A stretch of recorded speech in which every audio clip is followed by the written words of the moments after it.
Hello friends and my dear student, welcome to my channel. आज हम आपको करा रहे हैं यूपी बोर्ड गणित एनसीईआरटी चैप्टर 01 पहला चैप्टर। यहाँ पर हम सभी प्रश्नावली 1.1, 1.2, 1.3 और 1.4 का फुल सॉल्यूशन आपको दे रहे हैं पीडीएफ के साथ। आप हमारे चैनल से पीडीएफ बिल्कुल निःशुल्क ही डाउनलोड कर सकते हैं। पीडीएफ डाउनलोड करने से पहले ये वीडियो अवश्य देखें जिससे आप अच्छे से समझ में आ जाएं, और उसके बाद नोट्स बनाने के लिए ये पीडीएफ डाउनलोड कर लें। आप वहाँ से इसके नोट्स बना सकते हैं। तो चलिए करते हैं आज की वीडियो को स्टार्ट। तो देखिए, सबसे पहली प्रश्नावली 1.1, इसमें ये क्वेश्चन है, ठीक है। उसका जो सबसे पहला क्वेश्चन है, अब हम उसको करते हैं। तो फर्स्ट क्वेश्चन आपकी स्क्रीन पे ये आया, निम्नलिखित संख्याओं का एचसीएफ ज्ञात करने के लिए यूक्लिड विभाजन एल्गोरिथम का प्रयोग कीजिए। देखिए, ये आपने जो छोटी क्लासों में एक फॉर्मूला पढ़ा था, भाज्य बराबर भाजक गुणा भागफल प्लस शेषफल, तो उसी फॉर्मूले को हम यूक्लिड विभाजन एल्गोरिथम नाम से जानते हैं। कौन सा? भाज्य बराबर भाजक गुणा भागफल प्लस शेषफल। मैं लिख देता हूँ इसको। तो देखिए, ये फॉर्मूला मैंने लिख दिया है, भाज्य बराबर भाजक गुणा भागफल प्लस शेषफल। ये आपने 8th क्लास में देखा होगा, वही फॉर्मूला है यहाँ पे, ठीक है। और इसी में जो ए लेते हैं भाज्य है, तो इसमें क्या होता है, जो छोटी संख्या होती है वो ए होती है, यानी भाज्य है। तो इन दोनों में देखिए छोटी संख्या कौन सी है, उसके स्थान पर हमने ए रख दिया, ठीक है। उसके बाद जो बी होता है वो होता है भाजक, यानी कि बड़ी वाली संख्या जिसको हम भाग दे रहे होते हैं, ठीक। इनटू में लिखते हैं कोशेंट। तो कोशेंट कैसे मालूम चलेगा? जब हम इससे भाग करेंगे, किससे?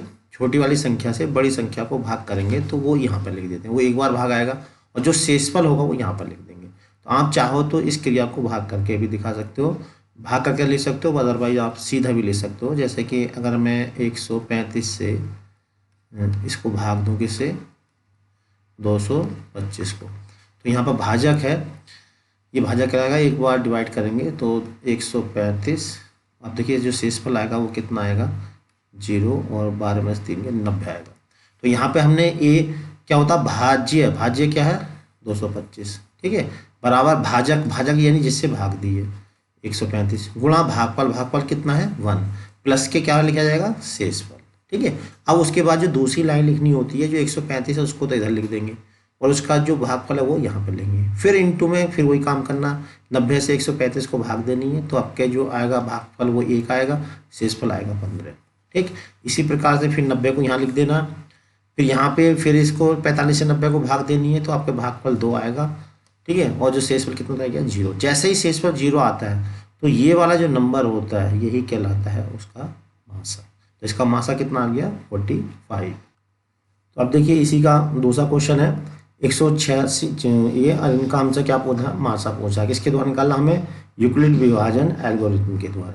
तो पहले हमने फॉर्मूला लिखा, जैसा कि अभी आपको बताया था, भाज्य बराबर भाजक गुणा भागफल प्लस शेषफल। तो हमने इसको भाग किया, भाग आने के बाद देखिए भाज्य हो गया 100, भागफल हो गया 195, भाज्य कितना है?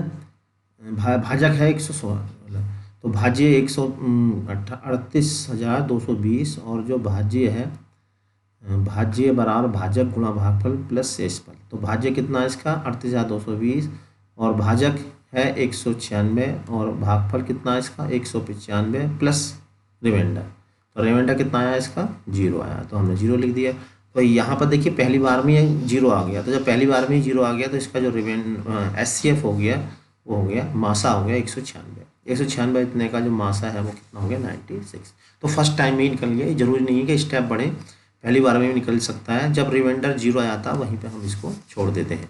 चलिए अब देखते हैं नेक्स्ट क्वेश्चन। देखिए नेक्स्ट क्वेश्चन, फिर जो आगे वाला क्वेश्चन था वो हमने लिख दिया है, ये वाला। तो वही काम करना है, जो छोटी संख्या है उससे हमें बड़ी संख्या को डिवाइड करना है।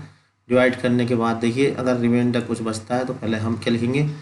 पहले लिखेंगे ये वाला नंबर, ये लिख दिया हमने। उसके बाद लिखेंगे भाजक गुणा भागफल प्लस के शेषफल। तो शेषफल कितना था यहाँ पे? 102। अगर 0 होता तो हम लास्ट में लिख देते। और फिर वही काम करना है, देखिए 225 यहाँ उतारा, 102 को यहाँ पे उतार दिया हमने, ठीक है। अब उसके बाद यहाँ पे 102 से 225 को भाग देंगे, तो 102 दूनी 204, 2 बार जाएगा, इंटू में 2 लिख दिया, प्लस शेषफल। शेषफल कितना है यहाँ पे? देखिए 51 बचेगा शेषफल, यहाँ पे इसको भाग दिया तो शेषफल कितना बचा है यहाँ पे? 51। तो 51 यहाँ लिख दिया, फिर 102 यहाँ लिख गया, फिर 51 से 102 को भाग देंगे, 2 बार जाएगा, और शेषफल कितना हो जाएगा? 0। तो hence HCF of this and this as कितना आ गया 51, इसका आंसर आ गया। चलिए देखते हैं नेक्स्ट क्वेश्चन। नेक्स्ट क्वेश्चन आपकी स्क्रीन पे ये रहा। क्वेश्चन क्या है? क्वेश्चन है दर्शाइए कि कोई भी धनात्मक विषम पूर्णांक इतने या इतने या इतने के रूप का होता है। ठीक है, हमें ये प्रूव करना है कि इसका जो विषम धनात्मक पूर्णांक है वो इस टाइप का होता है।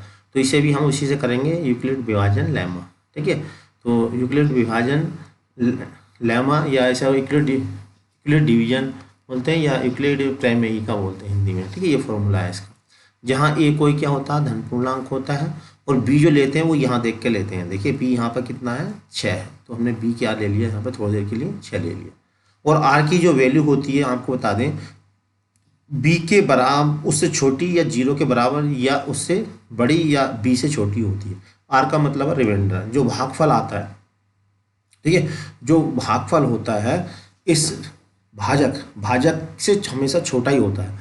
ठीक है, जो इसका जो शेषफल होगा, शेषफल जो बचता है लास्ट में नीचे, वो हमेशा भाजक से छोटा ही होता है। आपने देखो जब भी हम किसी को भाग देंगे तो लास्ट में जो बचता है वो हमेशा जिससे हम भाग दे रहे हैं उससे हमेशा छोटा ही होता है। ठीक है, तो आर की जो वैल्यू होगी 6 से छोटी होगी या 0 के बराबर या उससे बड़ी होगी। यानी आर की वैल्यू क्या क्या हो गई, 0 हो सकती है, 1 हो सकती है, 2 हो सकती है, 3 हो सकती है, 4 हो सकती है और 5 हो सकती है। तो हमें ये वैल्यू रख देनी है, आर के स्थान पे ये रख देना और बी के स्थान पे 6 रख देना। कहाँ पर, इस फॉर्मूले में। तो देखिए इस फॉर्मूले में हमने क्या करा, आर के स्थान में पहले 0 रखा और फिर बी की जगह हमने 6 रख दिया। ठीक है, आर के स्थान पर 0 और बी के स्थान क्या रख दिया हमने, 6। इस तरह दूसरी बार में ये रखा हमने, बी के स्थान पर 6 रखा, आर के स्थान में 1 रख दिया, फिर बी के स्थान पर 6, आर के स्थान पर 2, बी के स्थान पर 6, आर के स्थान पर 3, बी के स्थान पर 6, आर के स्थान पर 4, इस तरह से यहाँ भी रख दिया। अब हमसे क्या कह रहा है, विषम। तो विषम वाले कौन से, 1, 3 और 5। तो एक पे कौन सा वाला आया था, ये वाला आया है। 3 पे कौन सा आया है, ये वाला आया है। और 5 पे कौन सा आया है, ये वाला। ठीक है, तो उपरोक्त से स्पष्ट है कि कोई भी धनात्मक विषम पूर्णांक इस टाइप का होता है। तो देखिए विषम वाले सब इसी टाइप के। देखते हैं नेक्स्ट क्वेश्चन। देखिए नेक्स्ट क्वेश्चन आपकी स्क्रीन पर आ गया। क्वेश्चन क्या है देख लीजिए। किसी परेड में 616 सदस्यों वाली एक सेना आर्मी की टुकड़ी को 32 सदस्यों वाले एक आर्मी बैंड के पीछे मार्च करना है। दोनों समूहों को संख्या समान वाले स्तंभों में मार्च करना है। तो उन स्तंभों की अधिकतम संख्या क्या होगी जिसमें वे मार्च कर सकें। देखिए क्वेश्चन थोड़ा सा समझने वाला है। यहाँ पर देखिए 32 लोग तो बैंड में हैं और जो आर्मी के हैं वो हैं 616। ये जो बैंड वाले हैं वो आगे रहेंगे, यहाँ से ये भी आर्मी वाले, ठीक है, ये आगे रहेंगे और ये पीछे रहेंगे। यानी कि हमें ये बताना है कि हम कम से कम कितने व्यक्ति जो इसमें सेना में है, आर्मी में, जो पीछे इन बैंड वालों के पीछे करेंगे, कितनी लाइन बनाए जिससे इन सब के पीछे लग जाए। ठीक है, तो क्या है इसमें, एक आर्मी के पीछे करना समूह समान संख्या वाले स्तंभों में, तो उनकी अधिकतम संख्या क्या होगी, ज़्यादा से ज़्यादा कितने बना रख सकते हैं हम लाइन में, कि जितने व्यक्ति, जितने ये रहेंगी लाइनें, ठीक है, उतनी लाइनें इनकी होनी चाहिए। अब क्या है, चूंकि इसमें 616 है, इसमें है 32, तो इसमें जो है कम कम रहेंगे और इसमें क्या रहेंगे, ज़्यादा ज़्यादा रहेंगे। तो हमें बताने हैं कि कुल कितनी लाइनें ये बनाएं।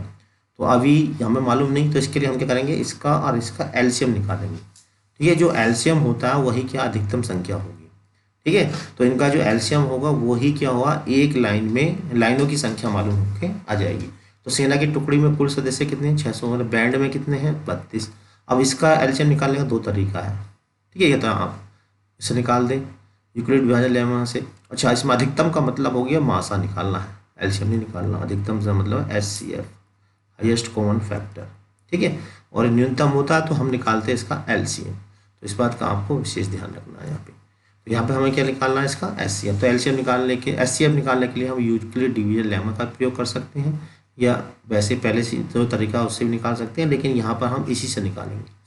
तो पहले वही करना, जो छोटी वाली संख्या है, ठीक है, उससे बड़ी संख्या को डिवाइड करेंगे। ठीक है, डिवाइड करेंगे तो कितना आया क्वोशेंट, इसमें आया 29, यानी कि जो भागफल है वो 19 है। और भाजक कितना है, भाजक है 32, भाज्य कितना 616, यहाँ फॉर्मूले में रख दिया हमने। फिर देखिए ये वाला इधर उतार दिया, 19 को, ये वाला जो इधर वाला यहाँ रखा देते हैं और ये वाला उठा के यहाँ रख देते हैं। ठीक है, तो यहाँ पे अब यहाँ पे कितना लिखें कि अब 8 से भाग देंगे 4 बार, तो रिमाइंडर कितना आ गया, इसका 0 आ गया। तो 6 और 32 का जो मासा हो गया वो 8 हो गया। तो अधिकतम स्तंभों की संख्या जिसमें मार्च कर सकते हैं वो कितनी हो गई, 8। यानी कि अधिकतम स्तंभ कितने बन सकते हैं, 8 बन सकते हैं, जिसमें वो आराम से मार्च कर सकते हैं। 1 2 3 4 जैसे मिलेंगे, इसका मतलब यहाँ पे कितने बनेंगे, 8 बनेंगे। तो 8 में प्रति 8 में फिर उसके पीछे जो संख्या वो ज़्यादा हो सकती है। सब पर संख्या भी समान रहनी चाहिए और जो इनके पीछे भी लगे होने चाहिए। कुल मिला कितने बनेंगे, 8। अब देखते हैं नेक्स्ट क्वेश्चन आपकी स्क्रीन पे। यूक्लिड विभाजन प्रमेय का प्रयोग करके दर्शाइए कि किसी धनात्मक का पूर्ण वर्ग। क्वेश्चन नंबर 4 देखिए स्क्रीन पे। यूक्लिड विभाजन प्रमेयिका का प्रयोग करके दर्शाइए कि धनात्मक पूर्णांकों का वर्ग किसी पूर्णांक m के लिए ये होता है। ठीक है, तो अब यहाँ पे हमें वर्ग करना है, तो हमें ऐसे उसी से करेंगे। यूक्लिड विभाजन प्रमेयिका का फॉर्मूला क्या है, ये a equal to v q plus r. ये फॉर्मूला आप याद कर लीजिए। भाजक बराबर भाज्य गुणा भागफल प्लस शेषफल। ए क्या होता है, कोई पूर्णांक होता है, और बी की जो वैल्यू जैसा कि हमने बताया था यहाँ से देख के लिख देते हैं। ठीक है, बी की वैल्यू की, और आर जो होता है वो 3 से तो छोटा होगा, यानी कि जो भाजक होगा उससे छोटा होगा, लेकिन जो 0 शेषफल जो आता है 0 या उससे बड़ा आता है। यानी कि आर की जो वैल्यू हो गई यहाँ पे 0 1 2 3, यानी कि 0 से बड़ी है, 3 से छोटी। अब ये वैल्यू और बी की वैल्यू, बी यहाँ पर कितना है, 3 है। अब यहाँ पे इस फॉर्मूले में रख देंगे। देखिए ए के स्थान पे तो हम ए ही रखेंगे, बी के स्थान पे एक बार 3 रखेंगे, और आर के स्थान पे 0। फिर ए के स्थान पे क्या रखा हमने, 1 रखा, आर के स्थान पे 1 रखा, और बी के स्थान पे 3 रखा। इसमें ए के स्थान पे, बी के स्थान पे 3 और आर के स्थान पे 2। ठीक है, अब हमें क्या बताना था कि वर्ग। अब इसका वर्ग कर लिया। देखिए हमने वर्ग करा तो 3 3 9 का स्क्वायर, इसका वर्ग करेंगे ए प्लस बी के होल स्क्वायर फॉर्मूले से खोलेंगे, ए का वर्ग प्लस बी का वर्ग प्लस के 2ab, तो ये आ जाएगा। इसी तरह से इसका वर्ग करेंगे, ए का वर्ग 3q का वर्ग होगा 9q स्क्वायर, 2 का वर्ग हो गया 4 प्लस के 2ab, इन दोनों के आपस में मल्टीप्लाई कर लेंगे। अब यहाँ से देखिए 3 कॉमन है, इसमें से भी 3 कॉमन है, और इसको हम 9q स्क्वायर को ऐसा लिख सकते हैं, और इसको हमने मान लिया कितना, m, तो ये हो गया 3m।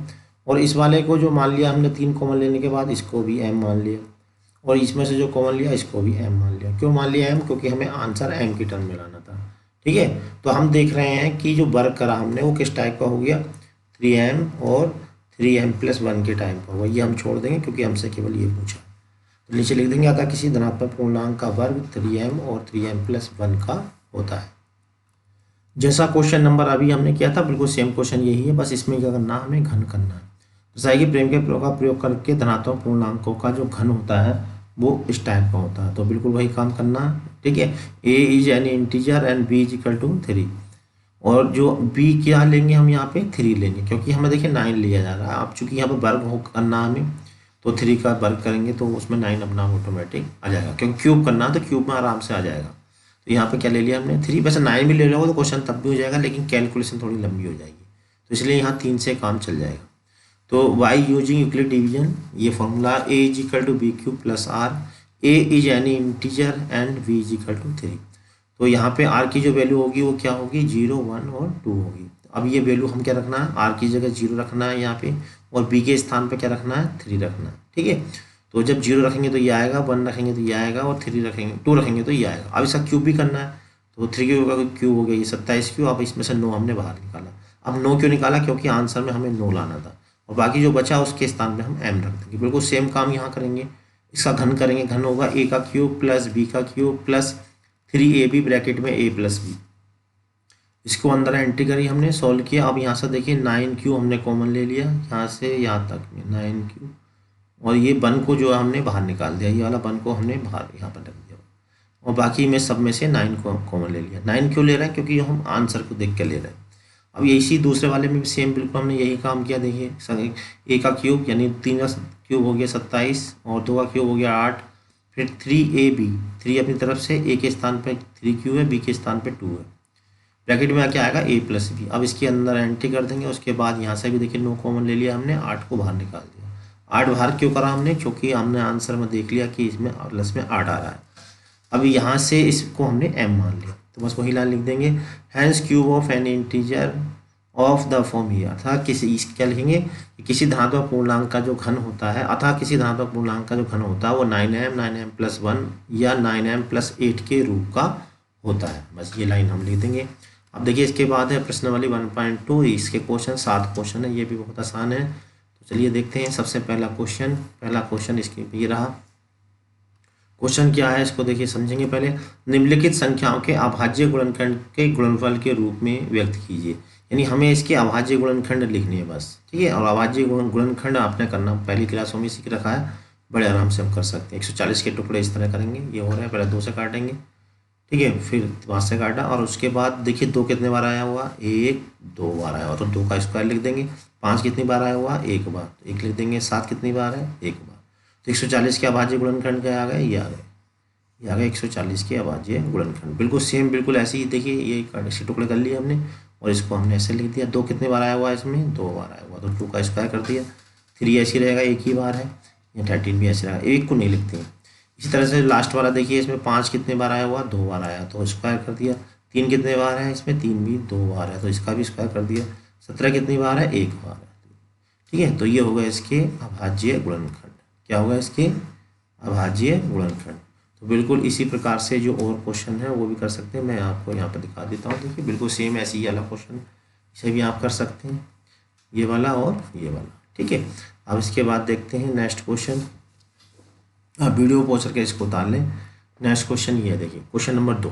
क्वेश्चन नंबर 2 क्या है, पूर्णांकों के निम्नलिखित युग्मों का एचसीएफ और एलसीएम ज्ञात कीजिए। इसकी जांच कीजिए कि दो संख्याओं का गुणनफल बराबर है एचसीएफ गुणा एलसीएम। तो पहले हमें एचसीएफ और एलसीएम निकालना है, ठीक है। यहाँ पर हम किसी भी विधि से निकाल सकते हैं, यहाँ जरूरी नहीं है कि यूक्लिड विभाजन प्रमेय का लगाएं। तो यहाँ पर देखिए 26 के हमने टुकड़े कर लिए, ये हो गया। 91 के टुकड़े यहाँ के ये हो गए। जो दोनों में कॉमन होता है वो तो होता है एचसीएफ, तो देखिए एचसीएफ आ गया।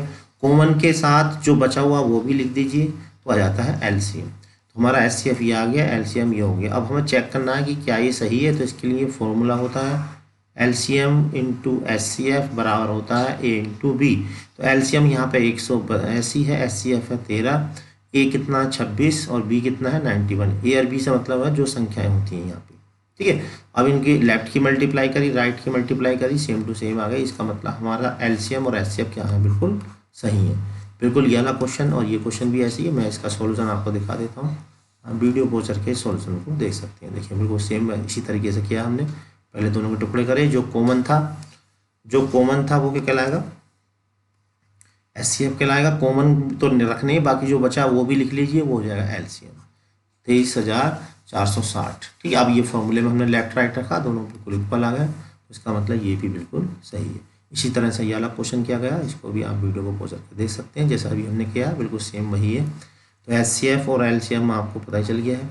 इसके टुकड़े करिए, देखिए एल कितने बार आया, 2 1 2 3 4, 4 बार आया, तो 2 की पावर 4, 3 1 बार आया है, 7 भी 1 बार आया है, बिल्कुल इसी प्रकार से ये। अब देखिए एचसीएफ क्या होता है, जो दोनों में कॉमन है उसमें निम्न पावर होता है, इस बात का यहाँ ध्यान रखना।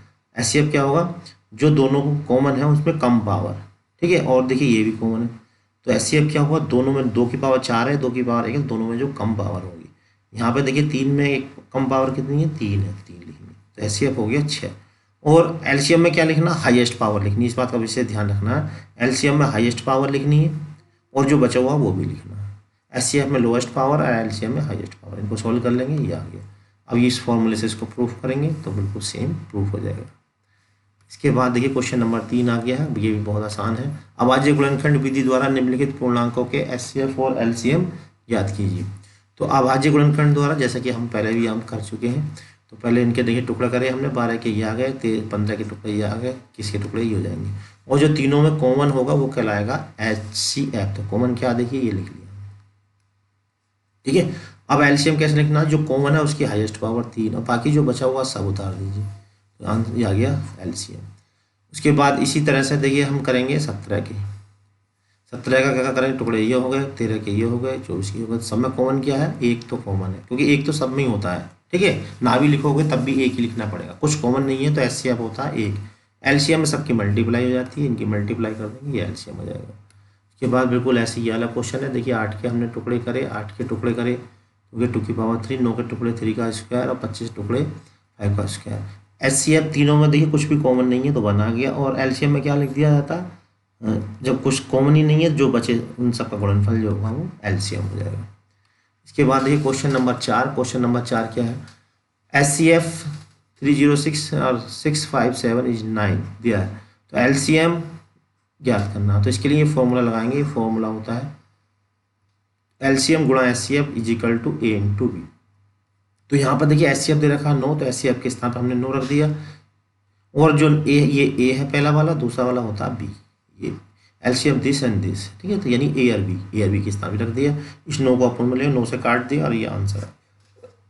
LCM कितना आ गया 22,338। चलिए देखते हैं नेक्स्ट क्वेश्चन। क्वेश्चन नंबर 5, जांच कीजिए कि क्या किसी प्राकृतिक संख्या n के लिए संख्या 6 की पावर n अंक 0 पर समाप्त हो सकता है। तो यहाँ हम एक बात आपको बता दें, कोई भी संख्या 0 पर समाप्त तब होती है जब हम उसके फैक्टर करें, यानी प्राइम फैक्टर करें, अभाज्य गुणनखंड करें और उसमें 2 और 5 आ जाए। 2 और 5 आना कंपलसरी है। अगर 2 और 5 उसमें नहीं आ रहा तो उस संख्या के एंड में कभी भी 0 नहीं आएगा। जैसे आप कोई भी संख्या ले लीजिए, 10 ले लीजिए, 20 ले लीजिए, 30 ले लीजिए, 40 ले लीजिए, उसके अगर हम गुणनखंड करेंगे 2 और 5 जरूर आएगा। जैसे 10 के गुणनखंड करेंगे तो क्या आएगा 5 × 2, देखिए आ गया। इसके गुणनखंड करेंगे तो 2 पंजे 10, 2 × 20 आ गए 5 है 2, 5 और 2 जरूर आता है। 30 के गुणनखंड करेंगे तो 2 पंजे 10 या 30, देखिए 2 और 5 आ रहे हैं।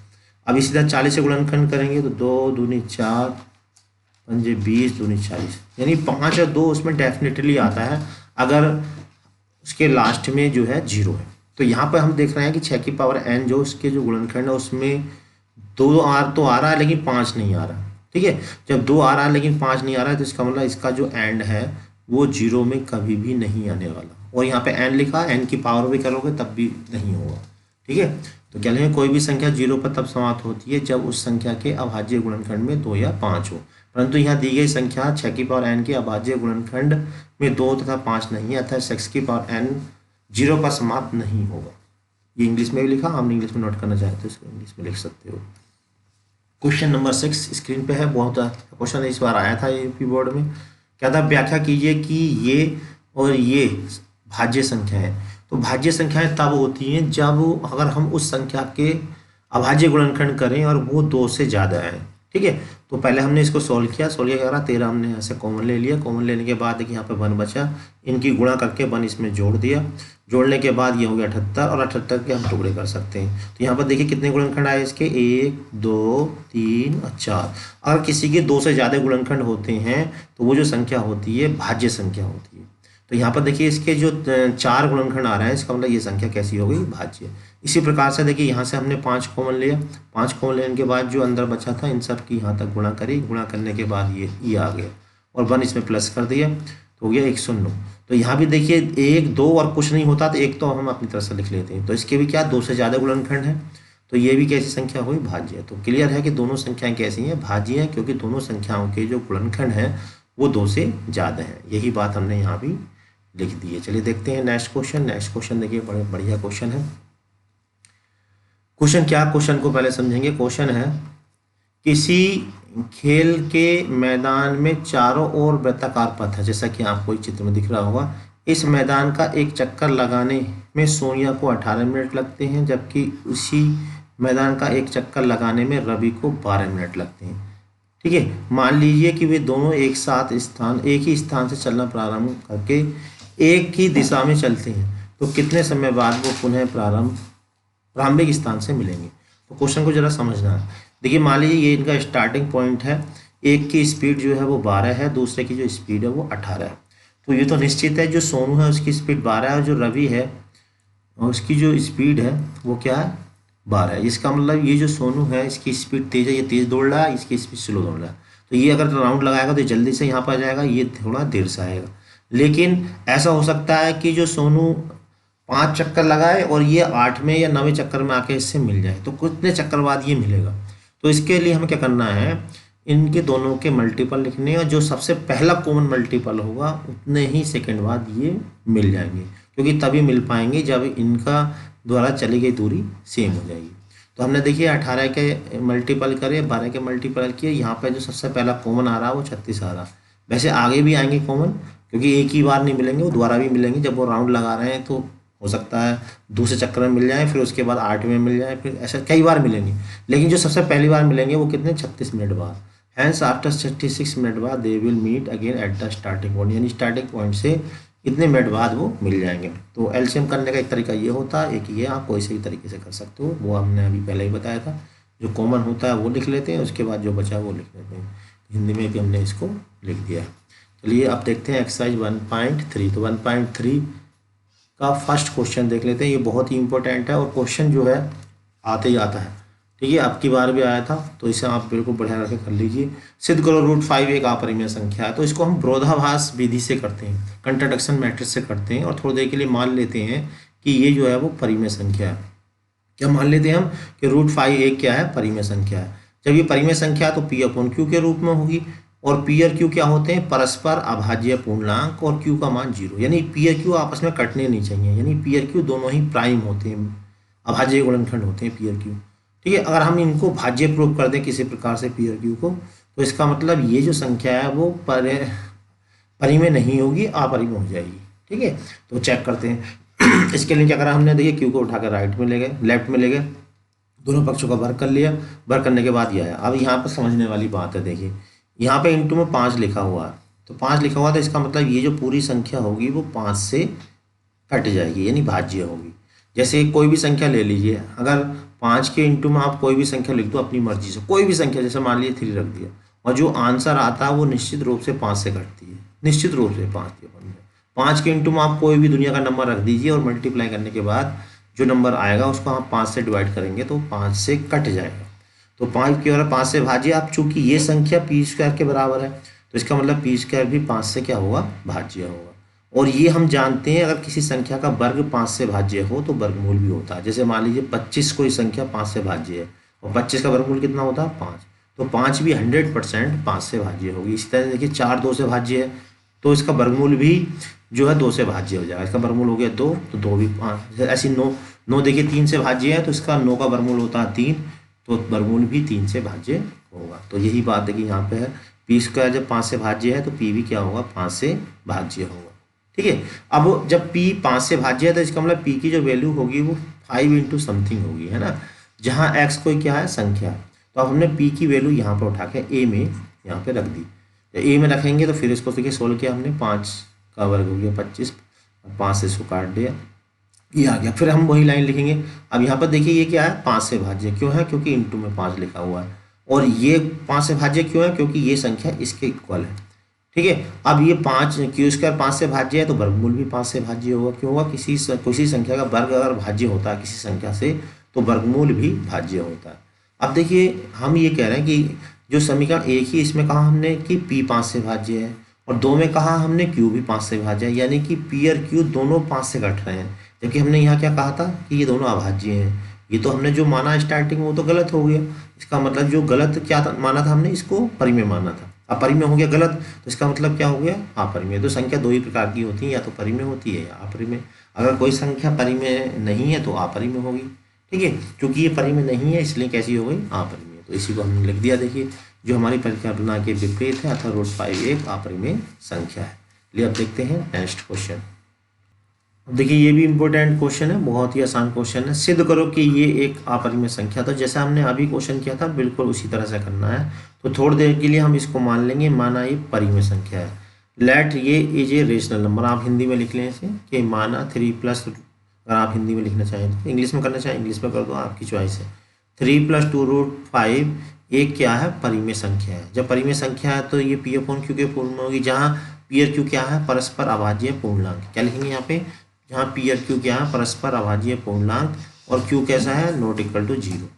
ठीक है, अब हमने क्या करा, इस 3 को उठा के राइट हैंड साइड में ले गए और 2 को हम बटे में पहुँचा दिया। अब जरा यहाँ समझने वाली बात है, यहाँ पे P क्या है, एक पूर्णांक है, ये भी क्या है, एक पूर्णांक है। जब हम किसी पूर्णांक को दूसरे पूर्णांक से भाग देते हैं तो जो आंसर आता है वो परिमेय संख्या आता है। क्या आता है, परिमेय संख्या। कब, जब हम किसी पूर्णांक को दूसरे पूर्णांक से भाग करें तो जो संख्या होगी वो परिमेय होगी। और किसी परिमेय संख्या में से हम कोई भी नंबर घटा दें, यानी कोई भी पूर्णांक घटा दें, जो 16 का आएगा वो भी एक परिमेय संख्या होगी। जैसे ये 2 को हमने 3 से भाग दिया और 1 माइनस करा, सोल्व करेंगे तो कितना आएगा, -1/3। तो जो संख्या आएगी वो कैसी होगी, परिमेय होगी। और परिमेय संख्या को आप किसी से गुणा कर दो। ठीक है, जैसे मान लिया मैंने 2 से गुणा कर दी, 2 से गुणा करेंगे तो 2/3, तो वो संख्या जो होगी तब भी परिमेय होगी। यहाँ जरा ध्यान सुनना, P/Q क्या है, P पूर्णांक है, Q पूर्णांक है, तो P/Q एक पूर्णांक हो गया। उसमें से 3 सॉरी p पूर्णांक है, q पूर्णांक है, तो p अपॉन q एक परिमेय संख्या हो गई। और परिमेय संख्या में से हम 3 को माइनस करेंगे तो ये पूरी ब्रैकेट वाली परिमेय हो गई।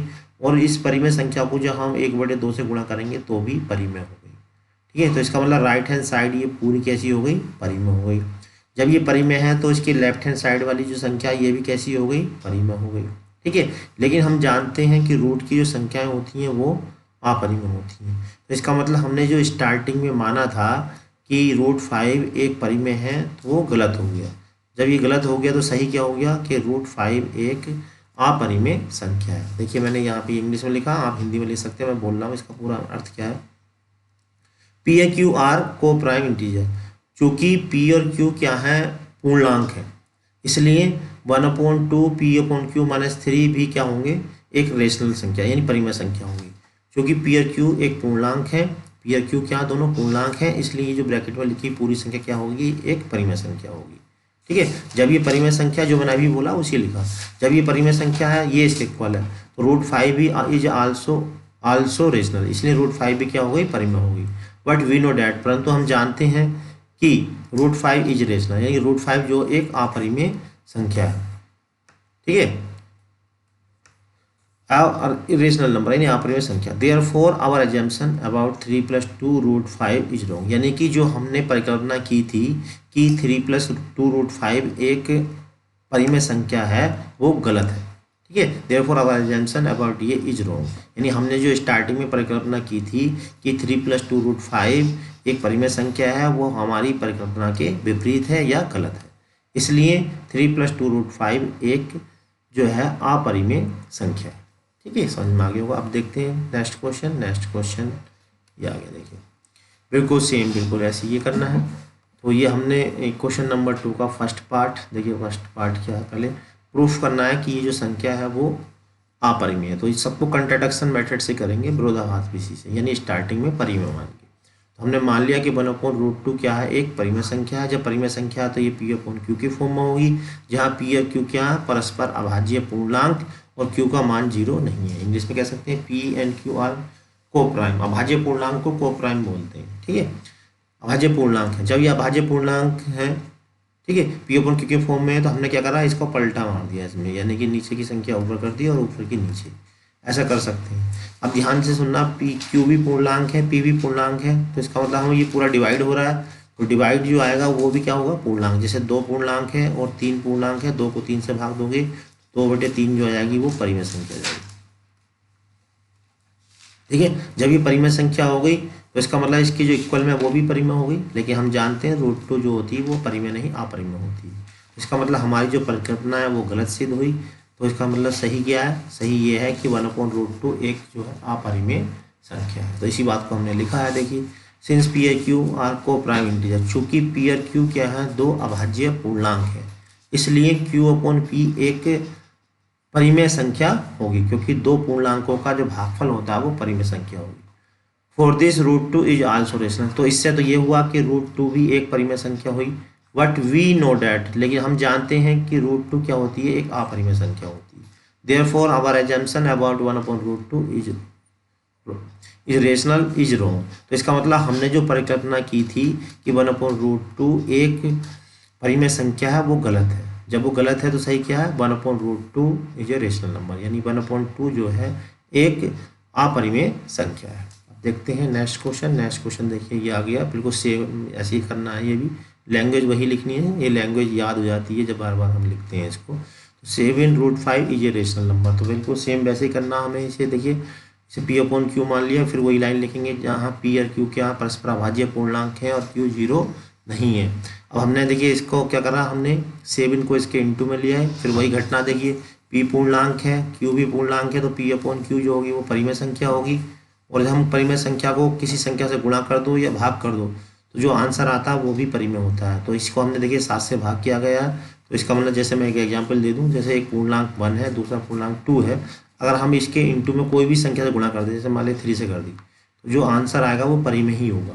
तो इसका मतलब ये p/7q क्या एक परिमेय संख्या है। जब ये परिमेय संख्या है तो √5 भी एक परिमेय हुई, लेकिन हम जानते हैं √5 एक अपरिमेय संख्या होती है। इसका मतलब हमने जो स्टार्टिंग में माना था वो गलत था।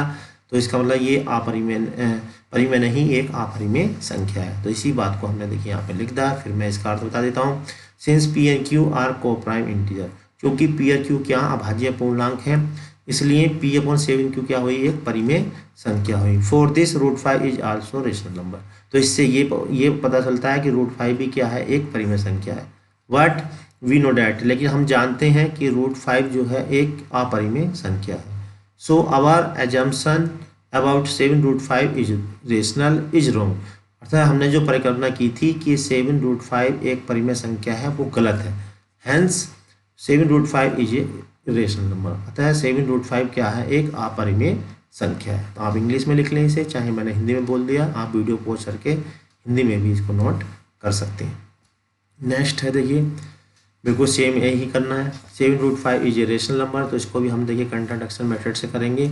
थोड़ी देर के लिए मान लेते हैं कि ये जो है परिमेय संख्या है, और 6 को उठाकर हमने इधर ले गए। फिर वही लाइन लिखेंगे, पी क्या है, पूर्णांक है, क्यू पूर्णांक है, इसका मतलब पी अपॉन क्यू एक परिमेय संख्या हुई। परिमेय संख्या में से कोई पूर्णांक माइनस करेंगे तो ये टोटल परिमेय हो गया। जब ये परिमेय हो गई तो √2 भी परिमेय हो गई, लेकिन हम जानते हैं √2 एक अपरिमेय संख्या है। इसका मतलब हमने जो परिकल्पना की थी वो गलत हुई। जब ये गलत है तो सही क्या है, √2 एक अपरिमेय संख्या है। तो ये पहले भी हमने बता दी थी लैंग्वेज, अब तो आप इसको समझ ही गए होंगे, आप लिख ही लेंगे। अब देखिए नेक्स्ट है एक्सरसाइज 1.4, ठीक है। तो इससे भी क्वेश्चन 1 नंबर का या बहुविकल्प में जरूर पूछा जाता है। तो बहुत ही आसान है और बड़ी मज़ेदार एक्सरसाइज है। बिना लंबी विभाजन प्रक्रिया, देखिए एक्सरसाइज है, उसका पहला क्वेश्चन देख लेते हैं। क्वेश्चन क्या है, पहला क्वेश्चन पढ़ लेते हैं। बिना लंबी विभाजन प्रक्रिया ये बताइए कि निम्नलिखित परिमेय संख्याओं का दशमलव प्रसार शांत है या अशांत आवर्ती है। तो आपको बता दें, कोई भी किसी भी संख्या जो होती शांत तब होती है जब इसके जो पहले तो p और q जो होने चाहिए वो अभाज्य पूर्णांक होने चाहिए। सबसे पहली शर्त है कि p और q क्या होने चाहिए, अभाज्य। अगर ये अभाज्य है तब जो बटे वाली संख्या है उसमें 2 और 5 आना चाहिए। क्या आना चाहिए, 2 और 5। अगर 2 और 5 उसमें आता है तब तो वो परिमेय दशमलव प्रसार शांत होगा, अदरवाइज वो क्या होगा, अशांत होगा। तो इसमें हमें सबसे पहले यही काम करना है, पहले चेक करना कि भाई जो संख्या दे रखी है वो परस्पर अभाज्य है या नहीं है, ठीक है। तो पहले उन्हें अभाज्य करनी है, अगर भाज्य है तो। उसके बाद जो बटे वाली संख्या उसमें देखना है कि 2 या 5, 2 आ जाए या 5 आ जाए या दोनों आ जाए, ठीक है।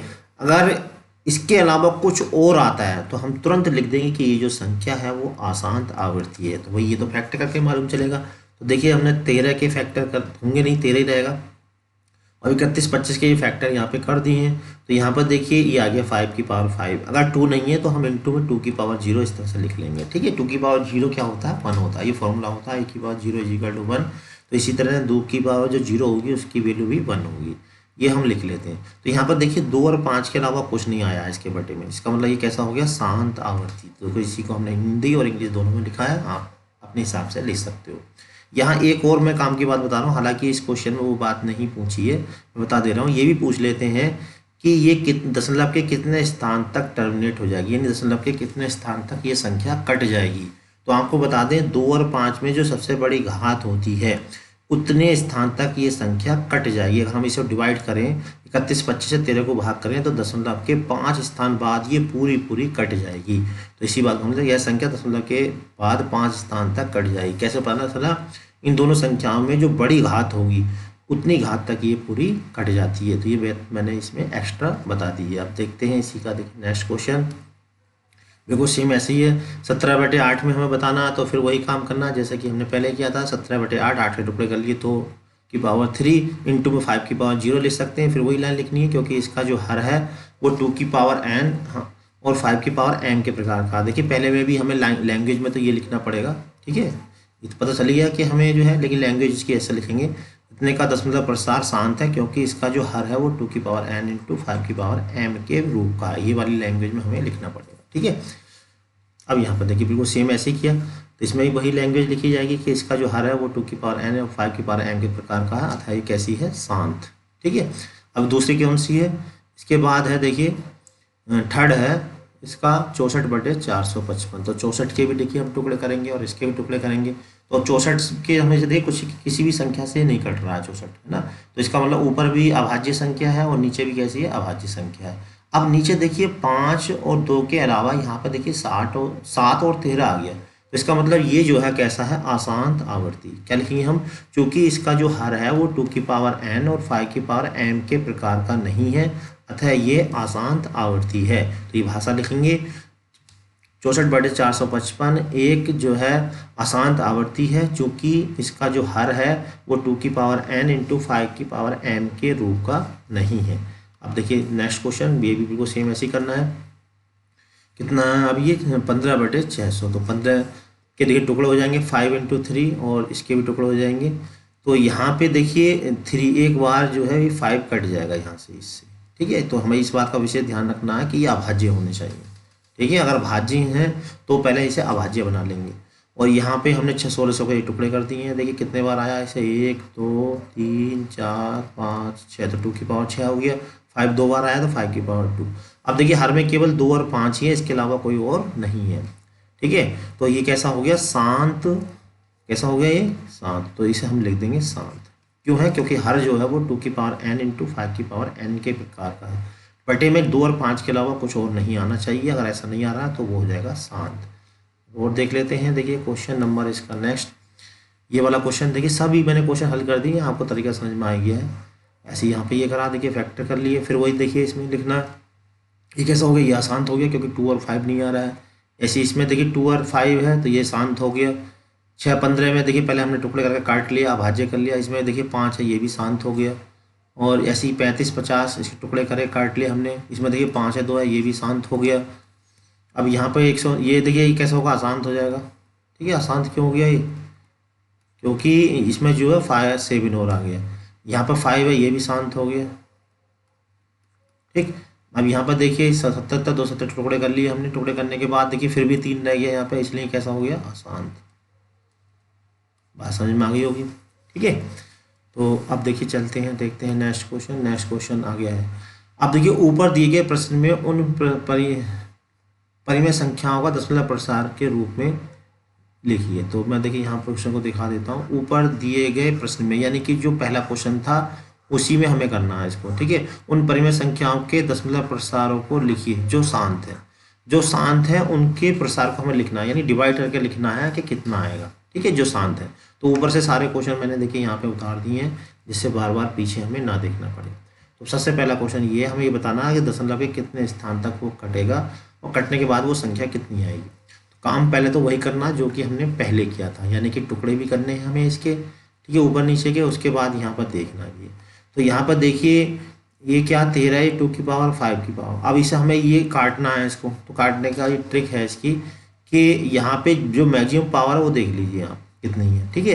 5 की पावर 5 है तो उतनी ही 2 की पावर भी होनी चाहिए। अगर नहीं है तो अंश और हर में गुणा करके हम ऐसा कर लेंगे। देखिए 5 की पावर 5 है तो 2 की पावर भी 5 होना चाहिए। तो हमने क्या करा, अपनी तरफ से 2 की पावर 5 से गुणा भाग कर लिया यहाँ पे, ठीक है।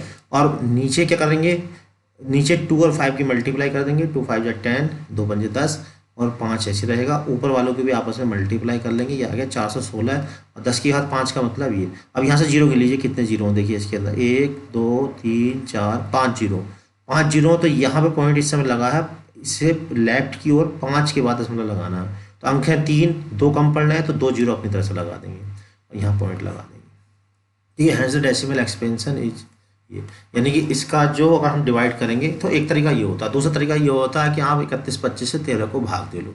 इसमें अक्सर मिस्टेक हो जाती है भाग देने में, इसलिए उस तरीके से ना करें। ये तरीका सबसे अच्छा और आसान भी है। क्या तरीका है, सबसे पहले 2 और 5 देखना कि उसके अंदर 2 या 5 है या नहीं है। अगर 2 और 5 के अलावा कुछ और आता है तब तो वो कटेगा ही नहीं, ठीक है, डिवाइड होगी नहीं, उसे तो छोड़ देंगे। अगर 2 5 आता तो उसमें जो सबसे बड़ी पावर होती है उसे देखते हैं, और दूसरी वाली जो 2 की है या 5 की कम वाली जो है उसको उसके बराबर कर लेते हैं। बराबर करने के लिए अंश और हर में गुणा करते हैं। तो एक क्वेश्चन और दिखाता हूँ जिससे आपको बिल्कुल क्लियर हो जाए।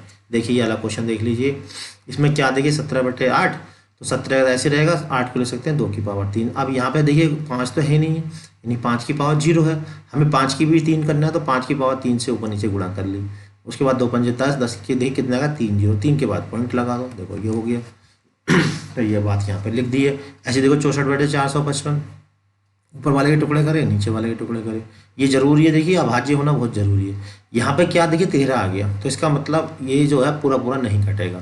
शांत अगर वो शांत है तो ही उसको काटना है, अदरवाइज नहीं कितना। लिखा ना, ऊपर दिए गए परिमेय संख्याओं को दशमलव प्रसारों को लिखिए। तो प्रसार तभी लिखेंगे जब वो शांत है। तो शांत कौन कौन सी संख्या, एक तो पहली है, दूसरी है, और ये चौथी है, पांचवी भी नहीं है, छठी है, और ये देखिए सातवीं, आठवीं है, और नवीं है। ये शांत, जिसमें मैंने राइट के निशान लग रहा है वो शांत है, और जिस पर क्रॉस लग रहा है वो अशांत है। तो शांत वाली संख्या को ही हमें उसको डिवाइड करके लिखना है, यानी कि पूरा डिवाइड करने के बाद क्या आएगा वो लिखना। तो इसका तरीका यही है। देखिए इसे तो कुछ करना ही नहीं है, नॉन टर्मिनेटिंग डेसिमल एक्सपेंशन, इसे तो लिखना ही नहीं, इसे छोड़ देंगे ऐसे ही। अब उसके बाद देखिए नेक्स्ट क्वेश्चन ये आया, देखिए 17/8। तो 17/8, अच्छा ये तो हमने अभी कर ही दिया था। और इसके बाद देखिए ये क्वेश्चन आ गया 15/16, ठीक है। तो इसे हमने छोड़ दिया 4/55, क्योंकि ये अशांत थे, जो शांत है उनको करना है। तो 15/16, फिर हमने देखिए ऊपर के टुकड़े करे, नीचे के टुकड़े करे।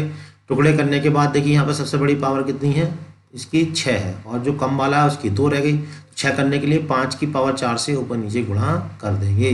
देखिए 5 की पावर 4 से ऊपर नीचे गुणा कर दिया हमने, तो नीचे हो गया देखिए अब 2 पंचे 10 की घात 6। देखिए बिल्कुल सेम पावर सेम बना लेते हैं, सेम होनी जरूरी है, नहीं है तो ऊपर नीचे गुणा करके कर लेते हैं। तो ये हो जाएगा 2 5 दूनी 10 की पावर 6, यानी 6 जीरो लगा देंगे यहाँ पर। देखिए 1 2 3 4 5 6, 6 के बाद पॉइंट लगाना, अंक है 4, तो हम अपनी तरफ से 2 जीरो यहाँ पे ऐसे करके लगा लेंगे, और यहाँ पे पॉइंट इसका लग जाएगा। देखिए ये आ गया, ठीक है। अब देखिए इसी तरह से दूसरा क्वेश्चन है, जो राइट वाले उन्हें हम कर रहे हैं। राइट वाला एक है 15/600, फिर वही काम करना है 15/1600। अच्छा ये कौन सा था क्वेश्चन नंबर, ये 15 अच्छा ये है 23 ये था, 23/2 की पावर 5, और ये है 5 का, इसका ये वाला है छठा, ठीक है। तो हमने देखिए इसे यहाँ पर देखिए मैक्सिमम पावर क्या 3 है, यहाँ पर 2 है, तो 5 से ऊपर नीचे गुणा करके इसको 3 कर लो। तो हमने 5 से ऊपर नीचे गुणा कर दी, देखिए पावर सेम हो गई। पावर सेम होती फिर वही काम करना, गुणा करनी है, और फिर कितने 3 जीरो आ जाएंगे, फिर 3 के बाद पॉइंट लग जाएगा, ठीक है। ऐसे ही हमने और क्वेश्चन भी करे हैं, आप वीडियो को पॉज करके इनको देख लें। ये जरूरी है कि अभाज्य होने चाहिए आंसर, और अभाज्य नहीं है तो पहले हम काट लेते हैं, जैसे देखिए यहाँ पर काट के दिखाया गया, ठीक है। इसी तरह से अब देखिए ये क्वेश्चन है, इस क्वेश्चन को जरा समझेंगे। क्या क्वेश्चन, बहुत ही बढ़िया क्वेश्चन है। कुछ वास्तविक संख्याओं का दशमलव प्रसार नीचे दर्शाया गया है। प्रत्येक स्थिति के लिए निर्धारित कीजिए कि संख्या परिमेय है या नहीं है। पहले तो ये बताना है कि परिमेय है या नहीं है। यह परिमेय संख्या है तो P/Q के रूप में है, तो Q के अभाज्य गुणनखंड के बारे में आप क्या कह सकते हैं। फिर Q के बारे में भी बताना, अगर वो परिमेय है तो इस Q के बारे में आपको बताना है कि ये क्या है, ठीक है। तो पहले तो परिमेय कब होता है, अपरिमेय कब होता है, मैं आपको बता दें कि कोई भी जो संख्या परिमेय तब होती है या तो वो पूरी पूरी कट जाए, ठीक है। नंबर 1 ध्यान से सुनना, कोई भी संख्या परिमेय संख्या तब होती है जब वो पूरी पूरी कट जाए, या अगर वो नहीं कट रही है तो रिपीट होनी चाहिए, ठीक है। 2 केस हैं परिमेय संख्या होने के। क्या केस हैं, पहला या तो वो पूरी पूरी कट जाए, अगर नहीं कट रही है तो रिपीट होना चाहिए, दशमलव के बाद अंक रिपीट होना चाहिए। तो यहाँ पर देखिए जरा, सबसे पहली संख्या और सबसे लास्ट वाली संख्या, ये दोनों परिमेय हैं। क्यों है परिमेय, क्योंकि ये पूरी पूरी कट गई। और ये परिमेय क्यों है, देखिए पूरी नहीं कट रही है, बार का मतलब होता है रिपीट होना, ये नंबर बार बार आ रहा है, ठीक है। पूरी नहीं कटी लेकिन नंबर रिपीट होता चला जा रहा है, तो इसका मतलब फर्स्ट और लास्ट जो अपरिमेय। जैसे मान लीजिए 20/3 है, तो ये कैसी होगी, अपरिमेय होगी। क्यों होगी, परिमेय होगी, क्यों होगी, क्योंकि 3 से जब इसको भाग दोगे 3 छंग 18, और देखिए ये रिपीट होता चला जाता है। और कोई नंबर कट नहीं रहा लेकिन रिपीट हो रहा है, तब भी वो जो नंबर है परिमेय होता है, और जो रिपीट होता है उसके ऊपर हम बार लगा देते हैं ऐसे, ठीक है। और अगर ना तो वो कट रहा है ना ही रिपीट हो रहा है तब वो अपरिमेय होता है। तो सेकंड वाला क्या है, ये अपरिमेय, क्योंकि ना तो ये कट रहा है और ना ही रिपीट हो रहा है, ठीक है। मतलब इसी को हमने देखिए हिंदी के रूप में लिख दिया है। तो पहले हमने देखिए पॉइंट हटाया, पॉइंट हटा के ऐसे लिख लिया, इसको ऐसे लिख दिया। क्यों लिखा ऐसे, क्योंकि कह रहा था वो कि इसके बटे में जो है उसके बारे में बताओ। तो कैसी संख्या है, परिमेय संख्या है। और इसको हम देखिए पूरे को ऐसे ले सकते हैं, 2 की पावर 9 × 5 की पावर 9 के रूप में ले सकते हैं। इसके हम फैक्टर करेंगे नीचे वाले के, तो ये आएंगे, ठीक है। हमने फैक्टर नहीं करें, आप कर सकते हैं इसके 2 की पावर 5 × 5 की पावर 9। देख लीजिए जीरो गिन लिया हमने, 1 2 3 4 5 6 7 8 9, 9 लिख दिया, और 2 की पावर 9 × 5 की पावर 9, ठीक है। पहले वाले का उल्टा हो गया। तो हम इसके हर के बारे में क्या कहेंगे कि इसका जो हर है वो 2 की पावर n 5 के n के रूप में है, बस ये लिख देना। तो बता दिया हर के रूप में, बिकॉज ये इंग्लिश में भी लिख दिया मैंने, आप चाहे हिंदी में लिख लें। अब देखिए ये वाला नंबर अपरिमेय क्यों है अपरिमेय, क्योंकि दी गई संख्या न तो शांत है और न ही अशांत आवर्ती है। यानी दी गई संख्या ना तो पूरी कट रही है और ना ही, अगर नहीं कट रही है तो ना रिपीट भी नहीं हो रही है। अगर ये पूरी ना भी कट रही है तो रिपीट हो जानी चाहिए थी, दोनों में से एक काम होना चाहिए, या तो पूरी कट जाए, अगर नहीं कट रही है तो रिपीट हो रही है, तब तो परिमेय होती है। तो ना तो ये कट रही है ना ही रिपीट हो रही है, तो इसका मतलब कैसी हो गई है, अपरिमेय संख्या। ठीक है। अब इसी तरह तीसरा वाला जो क्वेश्चन है देखिए, उसके बारे में भी यहाँ लिख देते हैं, वो मैंने बता ही दिया आपको। परिमेय संख्या क्यों है परिमेय संख्या, क्योंकि बार लगा हुआ है, बार का मतलब ये रिपीट हो रहा है, और जब कोई संख्या नहीं कट रही है लेकिन रिपीट हो रही है तब भी वो संख्या परिमेय होती है, क्योंकि उपरोक्त संख्या एक अशांत है परंतु आवर्ती है, यानी कि रिपीट हो रही है, अतः यह एक परिमेय संख्या है। तो यहाँ पर देखिए हमने पूरी प्रश्नमाली पहले चैप्टर के 1.1, 1.2, 1.3, 1.4 कर दी हैं, और सारे इसका PDF आपको चाहिए तो आप हमारे टेलीग्राम चैनल से जुड़ जाइए। टेलीग्राम चैनल का जो लिंक है डिस्क्रिप्शन बॉक्स में दिया हुआ है, आप वहाँ से टेलीग्राम चैनल से जुड़ के इसका PDF को डाउनलोड कर सकते हैं। PDF डाउनलोड करने से पहले वीडियो को पूरी जरूर देखिएगा, क्वेश्चन को अच्छे से समझिएगा। ठीक है, समझने के बाद ही इसका जो PDF डाउनलोड करिएगा, क्योंकि PDF आपको तभी समझ में आएगी जब आप ये वीडियो पूरी अच्छे से देखोगे। तो मैं समझता हूँ ये क्वेश्चन सभी आपको समझ में आ गए होंगे। अगली वीडियो तक के लिए आप हमारे चैनल पर बने रहें, तब तक के लिए जय हिंद, जय भारत।